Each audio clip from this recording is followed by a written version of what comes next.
കേരള യൂണിവേഴ്സിറ്റിയിൽ അഡ്മിഷന് വേണ്ടിയിട്ട് നമുക്ക് പ്രധാനമായും 3 തരത്തിലുള്ള വെയിറ്റേജ് ആണ് കിട്ടുന്നത്.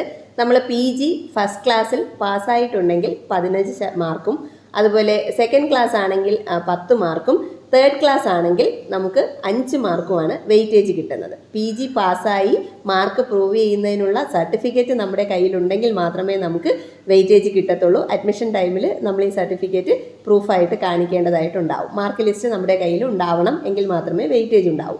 ഇനി അടുത്ത് വരുന്നത് NCCക്കോ NSSനോ ഉള്ള പാർട്ടിസിപ്പേഷൻ്റെ സർട്ടിഫിക്കറ്റാണ്.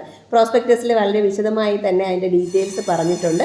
നമ്മുടെ ഡിഗ്രിയുടെയോ അല്ലെങ്കിൽ PGയുടെയോ സമയത്ത് നമുക്ക് NCCയിലോ NSSൻ്റെയോ സർട്ടിഫിക്കറ്റ് ഗവൺമെൻറ്റിൻ്റെ തന്നെ അപ്രൂവലോട് കൂടിയുള്ള സർട്ടിഫിക്കറ്റ് ഉണ്ടെങ്കിൽ നമുക്കത് കിട്ടുന്നതാണ്. ഇനി അടുത്ത് വരുന്ന വെയിറ്റേജ് എന്ന് പറയുന്നത് കേരള യൂണിവേഴ്സിറ്റിയിൽ തന്നെ പഠിച്ച കുട്ടികൾക്ക് കിട്ടുന്ന 10 മാർക്കാണ്. NCCക്കും NSSനും 10 മാർക്ക് തന്നെയാണ് കിട്ടുന്നത്.